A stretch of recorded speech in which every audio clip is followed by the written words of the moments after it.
Ms. Naya Powell. Well, thank you for that introduction. It's always a pleasure and honor to be here. As Mr. Harris said, I actually taught business classes here 12 years ago, and so it's just wonderful to be back. So this is my first time back since then, and it feels just as good now as it did 12 years ago. So happy to be here. How's everybody doing this morning? Good. Good. Awesome. You guys look all like wide awake and fully present, so that's great. Smiles on your face, I love it. So today we're going to talk a little bit about really pursuing your passion and purpose and for a profit. And it's so interesting to see how in life one door may open up others. So I always want to encourage you to keep your mind open, your relationships open, to keep just an expansive view on life, because you never know how one particular step or move can open up a door for something so much more. So when I started Spa Utopia, I was not a massage therapist. I just knew that I loved the whole concept of spa, because my father, being an entrepreneur and also very much a very health conscious person, running marathons and always, talking about the influences of food on our body. I grew up with a very health conscious father, and then my mother is she recently retired as a national Mary Kay. So I grew up with the influences of health and beauty. So when I went to college at Atlanta University and I studied business administration and my concentration was marketing, I didn't know what a spa was. Now even kids know what spas are. Even little girls have spa parties, but quiet as it's kept, about 13 years ago, spas were not very common at all. And so they were for the elite. There were destination spas where you go and travel. There were some day spas, but they were not on every other corner. So when I actually was introduced to the concept of spas, something went off on the inside. And so that's what I want us to talk about today. What sort of things make you come alive? What are the things that are you most passionate about? And when you feel little triggers internally in your spirit, things that kind of go ding, ding, ding, the light bulb goes off, I want you to learn to be more self-aware and just mindful about those things and take note of those things, because those are the things that are in alignment very likely with your giftings, your purpose, and your passion. And so from starting Spa Utopia, I had worked a couple different corporate jobs, decided I want to have my own spa. I wasn't sure where to begin. I didn't even know what sort of schooling to go to. I didn't know if I should go to cosmetology school or what I should do, but I knew what I was doing wasn't it. So I was working in a corporate environment. At the time when the epiphany came, I was living in Detroit. I was working for the Hartford as a commercial lines underwriter. And what I did know is that I absolutely hated my job. So I knew that did not make you. I knew that did not feed my spirit. But I will say there's a benefit in working in different environments and different corporations. And one of the benefits is you get on the job, real world training, and you're getting paid. If you want to have a life that's extraordinary, you have to be willing to do the things that ordinary people are not willing to do. So there's a lot of time and sacrifice and investment that has to go into that. So I also want to encourage you in that realm that sometimes it is investing your time, and you may not feel like you're going to get paid monetarily, but the payment is in the knowledge. The payment is in the residual relationships and the doors that can open up, and even the expansion of your mind. So I did that. I was living in Detroit, and there was a full-service salon and spa not far from me. And so I went over there and I said, one day I would love to have a spa. I said, I know I'm not going to stay in Detroit. I said, I'm going to be going back to Atlanta. Can I volunteer and work here on the weekends? And so at first I actually took the owner to lunch and just had a sit-down conversation with her. It wasn't competition, because I wasn't trying to open up another establishment right in her backyard. I was going to move back to Atlanta, and it became very clear to me that my time is up in Detroit. I was there for 4 months. It was snowing like crazy. I wasn't used to that. They were still expecting me to come to work. I'm from Virginia Beach, so I'm so not accustomed to having to drive in all that snow. And so I said, okay, my time is up. And I've been reading books, so I think you also have to nourish those seeds that are inside as well. And decided to take a leap of faith. And there was a lot of little detours, but it was more preparation. So we have a family business in DC.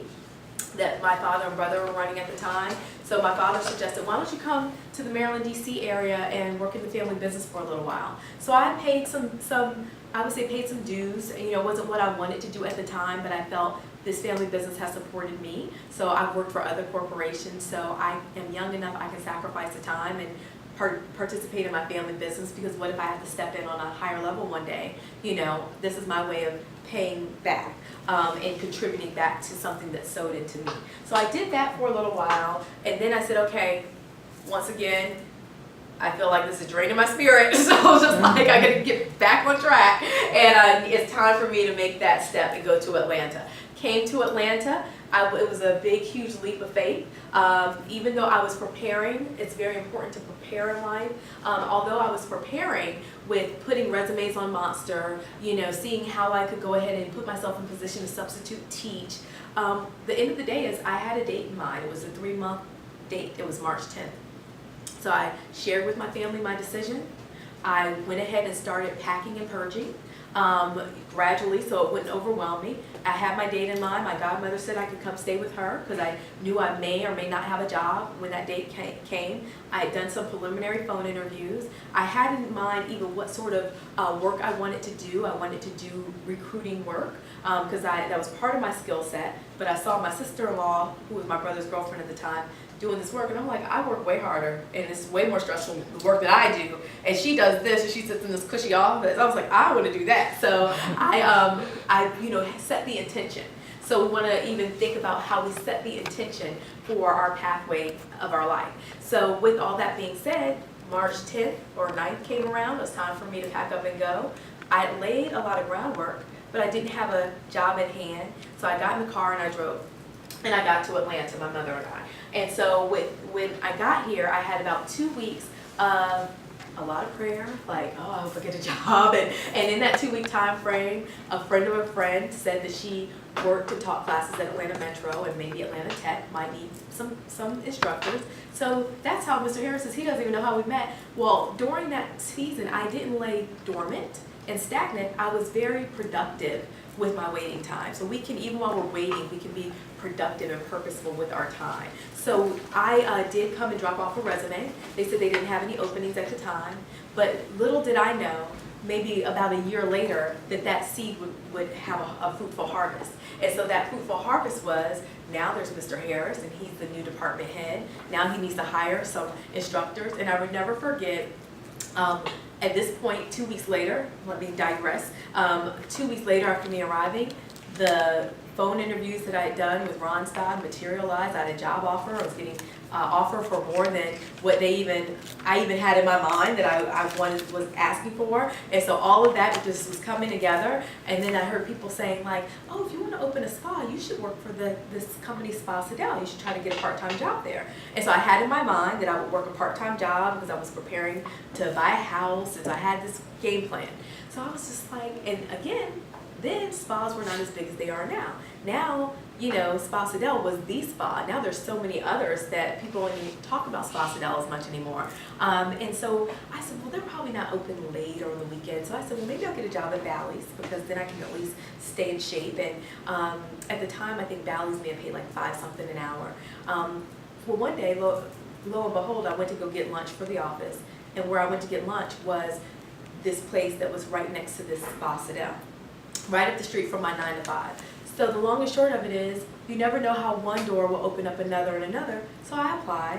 They were happy to see me because I was dressed, you know, professionally. They had some college students working there, so that's good. But sometimes you just need someone that already knows how to function in a professional environment. So they did offer me the job. And so then instead of getting paid $5-something an hour, I was getting paid close to about $10 an hour. So, you know, it's just amazing to see how all of these steps were being ordered, but at the same time, I had to be willing to walk in those. And so I worked there and I loved it. I loved it way more than my 9 to 5 job. And so I met great therapists and massage therapists and all of that, still working on my plan for Spa Utopia all at the same time.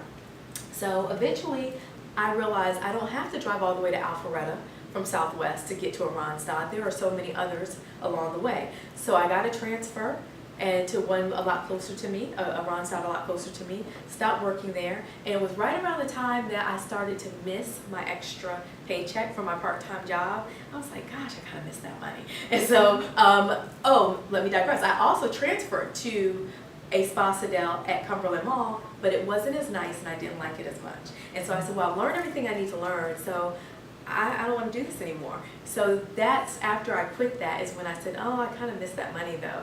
And then who calls? Mr. Harris calls.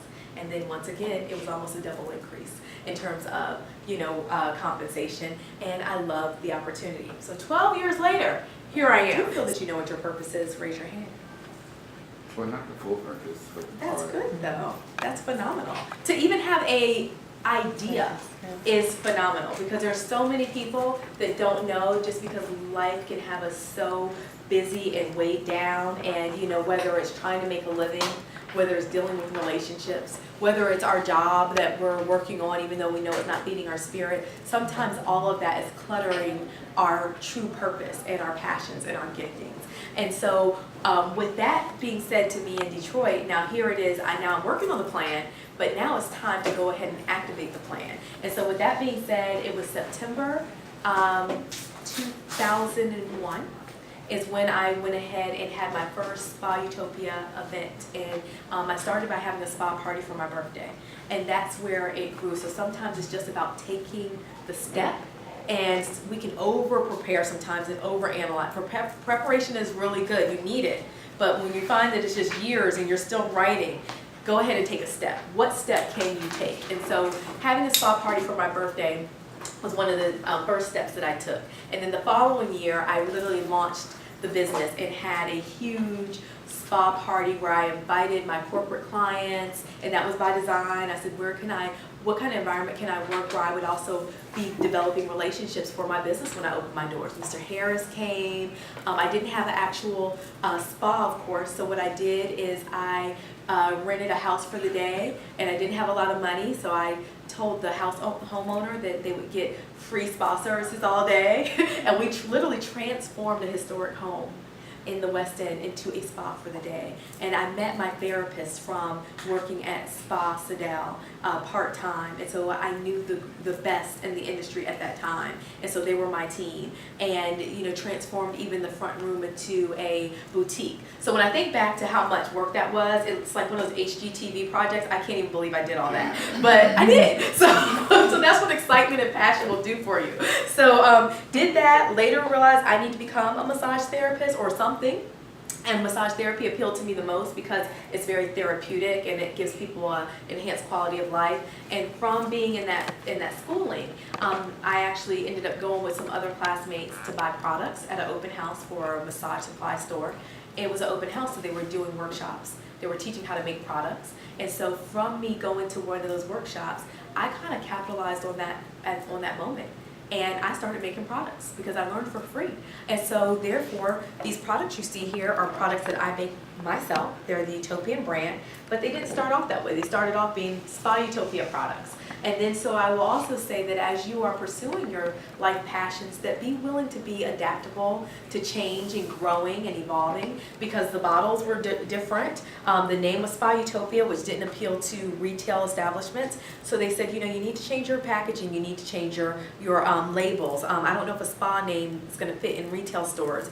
And even though I didn't have the time or money or capacity then, it was still recorded in my mind that when I have a little bit more time and money, that's one of my goals will be to revamp my products and to revamp the packaging. And so I was able to do that, and my products have since been in multiple stores in the Nashville area, which is where I lived for a couple years and came back to Atlanta, and now they're available online. But they were featured even before then. They were featured in Upscale magazine right here, where the packaging was different. So I just say, whatever it is that you're passionate about, make sure that you're operating in that. And sometimes it's just something that I would give these as Christmas gifts, and then I started selling them to different comprehensive health centers. Like I worked for a chiropractor, and I sold them there. And so I was still able to actually move in that area of passion and purpose, but now it's just kind of expanded to another level, which is what we want to be doing in life anyway, always growing and always evolving. When we talk about pursuing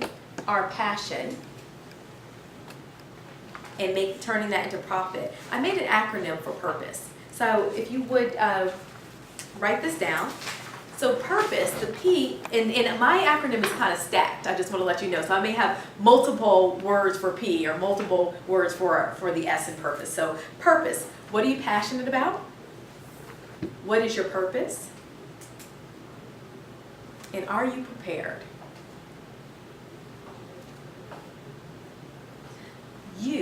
Well, I'll say that again, because I know that was a lot. What are you passionate about? What is your purpose? And are you prepared? And then U is uniqueness.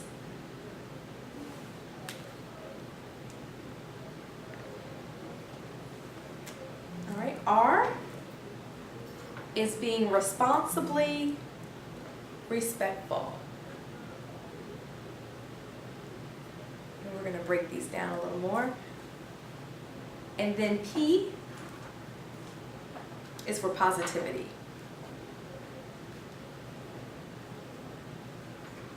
O is for overcoming adversity.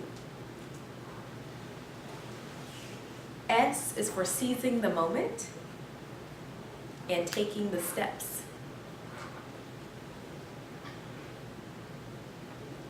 And E is for elevation and empowerment. Success? It's when preparation meets opportunity. So you can be prepared, but if you don't have the opportunity, you may not reach that success point. If you have the opportunity, if someone comes to you tomorrow and says, excuse me, I would like to sew into your business, I would like to write you a check for $500,000. Can you show me your business plan? Or can you outline your business plan? If you don't have a plan, then you've missed your opportunity. It goes to the next person all the time. And so, there's that's like a little bit of a fine line because we may have this very abstract sort of personality and style about ourselves, and that is okay in certain environments.